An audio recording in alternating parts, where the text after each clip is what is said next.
भेटरिया गांव में भोलू कुम्हार रहता है।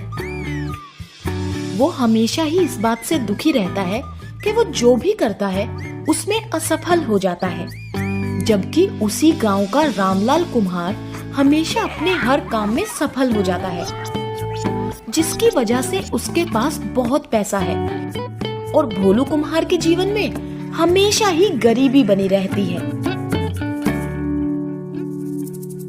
क्या हुआ जी, बड़े उदास लग रहे हो? उदासी की तो बात ही है लाली। समझ में नहीं आता मेरे इतना मेहनत करने के बावजूद मुझे सफलता क्यों नहीं मिल रही। हर बार कोई न कोई कारण होता है और मैं अपने काम में फेल हो जाता हूँ। कहीं किसी की नजर तो नहीं लग गई है आपको? अरे मुझे क्यों लगेगी, नजर लगना ही होगा तो रामलाल कुम्हार को लगेगी। वो काम में सफल भी होता है और उसके पास मुझसे ज्यादा पैसा भी है। फिर भी आप किसी साधु महात्मा से मिलकर अपने बारे में पूछ लीजिए। अगर कोई बुरी बला होगी तो वो कोई उपाय बता देंगे। और ना चाहते हुए भी बीवी की बात मानकर वो एक साधु के पास पहुंचता है। बाबा, मैं बहुत तकलीफ में हूँ। क्यों, क्या हुआ तुम्हें? अच्छे खासे हट्टे कट्टे तो दिखाई दे रहे हो। बाबा, मैं जो भी काम करता हूँ उसमें ऐन वक्त पर कोई न कोई समस्या आ खड़ी होती है और मैं सफल नहीं हो पाता। सफलता और असफलता तो जीवन का एक अंग है बच्चे, इससे घबराना नहीं चाहिए। आज असफलता हाथ लगी है तो कल सफलता भी हाथ लगेगी ही। यही सोचकर तो इतने साल गरीबी में निकाल दिए बाबा, पर सफलता हाथ नहीं लग रही है। वहीं रामलाल को देखो, मेरी तरह वो भी कुम्हार है, मिट्टी के बर्तन बनाता है, मगर हर बार सफल होता है। उसके पास पैसों की कोई कमी नहीं है। ऐसा कैसे हो सकता है? दोनों एक ही गांव के, एक ही धंधे में हो, तो फिर इतना फर्क? यही तो मैं भी समझ नहीं पा रहा हूँ। मेरी बीवी कहती है कि मुझे किसी की नजर लग गई है, तो रामलाल के पास ऐसा क्या है कि उसे किसी की नजर लगती ही नहीं और वो सफल हो जाता है? ठीक है, कल तुम रामलाल को मेरे पास भेजना, मैं उससे पूछूंगा, फिर तुम्हें बताऊंगा। साधु की बात सुनकर दूसरे दिन भोलू कुम्हार रामलाल कुम्हार को साधु के पास भेजता है। उसे साधु के पास जाता देख भोलू सोचता है, मुझे इसका पीछा करना चाहिए। कहीं ऐसा ना हो कि ये साधु को सब कुछ बता दे और साधु मुझसे बात छुपा जाए। बाबा, आपने मुझे बुलावा भेजा था। हाँ तो रामलाल, हम जानना चाहते हैं कि गांव के एक मामूली कुम्हार होकर भी तुम्हारे पास इतना पैसा कैसे है? बाबा, मैं अपने काम में बहुत मेहनत करता हूँ। मेहनत तो सभी करते हैं, तुम्हारे गांव का भोलू कुम्हार भी करता है, फिर तुम्हारे पास ही इतनी सफलता, इतना पैसा कैसे आता है? ये तो मुझे भी नहीं पता बाबा, आप तो अंतर्यामी हैं। आप पता लगाइए, पता लगे तो मुझे भी बता देना। तो मैं चलूं बाबा? क्या बताया बाबा उसने? जल्दी से मुझे बता दीजिए तो मैं भी सफल हो जाऊं। जल्दी कीजिए। उसने ऐसा कुछ भी खास नहीं बताया, उल्टे टका सा जवाब दे दिया कि उसे ही पता नहीं है। अगर मुझे पता चले तो मैं उसे भी बता दूं। बहुत बड़ा धूर्त आदमी है, पर बाबा आप अपनी दिव्य चक्षु से पता कर लीजिएगा और आप मुझे भी बता दीजिएगा। इस बात को 2-4 दिन गुजर जाते हैं, पर ना साधु बाबा का कोई संदेश आता है और ना ही भोलू कुम्हार अपने काम में सफलता पाता है। तब वो फिर बाबा के पास पहुंचता है।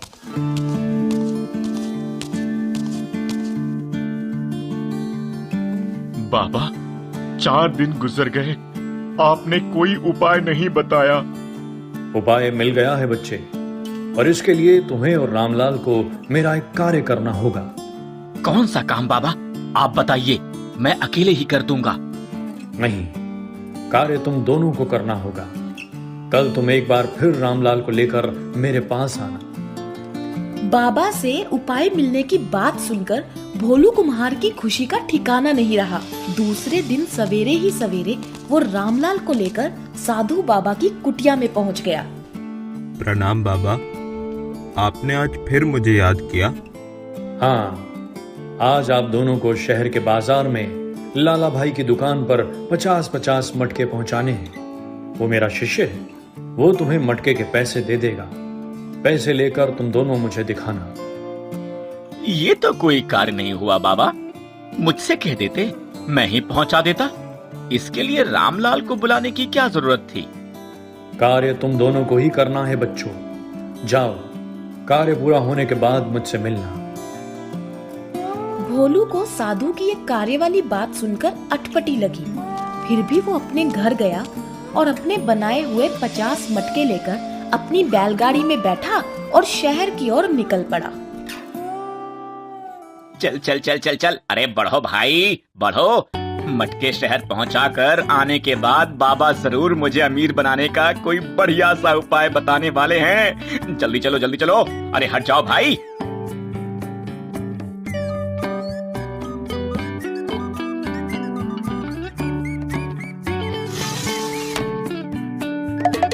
दम लगा के हैसा, दम लगा के हैसा। ओह, अब क्या करूं? लगता है मटके के वजन की वजह से बैलगाड़ी खींच नहीं पा रहे हैं। चल चल चल।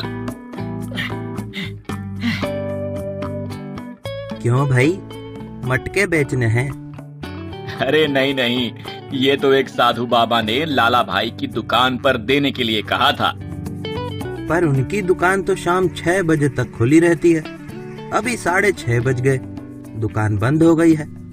एक काम करो, 500 रुपए लो और मटके दे दो। क्या बात करते हो, 2500 के मटके 500 में दे दूं? तो क्या गांव वापस ले जाओगे? वापस ले जाकर फायदा क्या होगा? उससे तो अच्छा 500 रुपए ले लो। बैलों को चारा पानी खिलाने का काम आएगा। बेचारे कितनी मेहनत से लेकर आए हैं। शायद आप ठीक ही कह रहे हैं। गांव वापस ले जाकर क्या फायदा होगा? लाओ, 500 ही दे दो। अपने 2500 के मटके 500 में ही बेचकर भोलू गांव लौटता है और रामलाल को लेकर सीधा साधु बाबा की कुटिया में पहुंचता है। बाबा, आपने कहा था ना, शहर में मटके देने के बाद पैसे लेकर मुझे दिखाना। ये लीजिए, 50 मटके के मेरे पैसे। और ये मेरे पैसे। भोलू, तुम्हारे पैसे तो बहुत कम हैं। क्या तुम 50 से कम मटके लेकर गए थे? नहीं नहीं बाबा, मैं तो 50 ही मटके लेकर गया था। फिर पैसे इतने कम क्यों? मैंने कहा ना बाबा, हमेशा मुझे घाटा ही होता है। रास्ते में मेरे बैलगाड़ी का चक्का कीचड़ में फंस गया। मैं बाजार पहुंचने में लेट हो गया। लाला भाई की दुकान बंद हो चुकी थी। मैं मटके वापस लाकर क्या करता? सो 500 रुपए में एक आदमी को बेच दिया। रामलाल, उसी रास्ते से तो तुम भी गए थे। तुम्हारी गाड़ी का चक्का कीचड़ में नहीं फंसा? बाबा, मैं बैलगाड़ी लेकर ही नहीं गया था। कल रात हल्की सी बारिश हुई थी। मैंने सोचा कहीं गांव से शहर तक का रास्ता गीला होकर खराब ना हो गया हो, इसीलिए मैंने पहले शहर से आए हुए कुछ लोगों से पूछताछ की। उन्होंने कहा रास्ते में कीचड़ हो गया है, बैलगाड़ी फंस सकती है। मैंने सोचा तब तो बाजार पहुंचने में मैं बहुत लेट हो जाऊंगा और दुकान बंद हो गई तो मेरी सारी मेहनत बेकार जाएगी। सो मैंने मेरे सारे मटके साइकिल पे बांधे और साइकिल के पतले पतले टायर कीचड़ से बचाते हुए मैं समय से पहले ही बाजार पहुंच गया। सुना भोलू बच्चा, यही उपाय मैं तुम्हें बताना चाहता था। ये उपाय? मैं समझा नहीं बाबा। तुम्हारी शिकायत थी ना, तुम भी वही काम करते हो जो रामलाल करता है, फिर भी तुम्हारी किस्मत मार खा जाती है। तुम्हें नुकसान होता है और गरीबी बनी रहती है। हाँ बाबा। इसकी वजह है तुम्हारा बिना सोचे समझे काम करना। अगर रामलाल की तरह तुमने भी शहर जाने से पहले शहर जाने वाले रास्ते के बारे में सोचा होता, पता किया होता, तो ना तुम्हारी गाड़ी का चक्का कीचड़ में फंसता, ना तुम लेट होते और ना तुम्हें नुकसान उठाकर अपने मटके बेचने पड़ते। शायद आप सही कह रहे हैं बाबा। शायद नहीं, यकीनन सही कह रहा हूं बच्चा। एक बात हमेशा याद रखना, जो लगातार सफल होते हैं वो कुछ अलग नहीं करते, अलग तरीके से करते हैं। उषा भाभी की सफलता। बटूक नगर में मोंटू अपनी माँ उषा के साथ रहता है। उषा को बढ़िया बढ़िया खाना बनाकर खिलाने का बड़ा शौक है।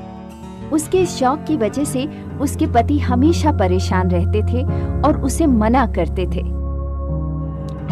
वाह उषा भाभी, बहुत ही बढ़िया नाश्ता बनाया आपने, मजा आ गया। लो अर्जुन भाई भी आ गए। अर्जुन भाई आप खाना खाइए, हम चलते हैं। उषा, आज फिर तुम इन लोगों को नाश्ता करवा रही हो। मुश्किल से हमें 2 वक्त का खाना मिलता है, उसमें भी तुम औरों को खिलाती रहती हो। कैसे चलेगा? महीना आधा भी खत्म नहीं होता कि हमारा राशन पूरा खत्म हो जाता है। अजी छोड़िए, पहले ही लोग इतना टेंशन में जीते हैं। मेरे हाथ का नाश्ता करके थोड़ा खुश हो जाते हैं और उनकी खुशी के लिए थोड़ा बहुत कर देती हूँ तो क्या हुआ, उन्हें अच्छा लगता है। सुना कैसे तारीफ कर रहे थे। अरे मुफ्त खाने को मिले तो सभी तारीफ करते ही हैं। मगर उषा पर उनकी बात का कोई असर नहीं होता। उसका शौक बरकरार रहता है। यहाँ तक कि वो कुछ बनाती तो अपने बेटे मोंटू के हाथ से पड़ोस में भी चखने के लिए जरूर भेज देती। ऐसे ही दिन बीत रहे थे कि एक दिन उसके पति अर्जुन की तबीयत बुरी तरह खराब हो जाती है। सभी देखने आते हैं और सांत्वना देकर चले जाते हैं। घबराइए मत उषा भाभी, सब ठीक हो जाएगा। हाँ, कुछ मदद की जरूरत हो तो जरूर कहना।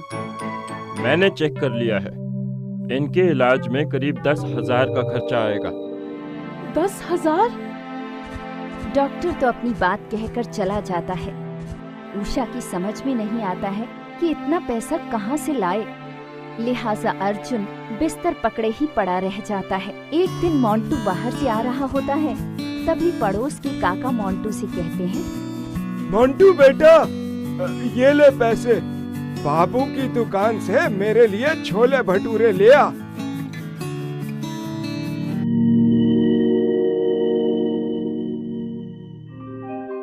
अरे मोंटू, कहाँ घूम रहे? आ, तेरे बापू के लिए छोले भटूरे बनाए हैं, आके खा ले। माँ, मैं बाबू की दुकान पर काका के लिए छोले भटूरे लेने गया था, पर उनकी दुकान तो बंद है। ओहो, बेचारे का कितना मन होगा छोले भटूरे खाने का। एक काम कर, ये ले जा, उन्हें भी दे आ, फिर आकर तू भी खा ले। मोंटू माँ के हाथ के बने छोले भटूरे उन्हें दे आता है और पूरी बात बताता हुआ पैसे भी देने लगता है, पर काका नहीं लेते हैं। पैसे तुम ही रख लो। नहीं नहीं, मैं कैसे रख सकता हूँ?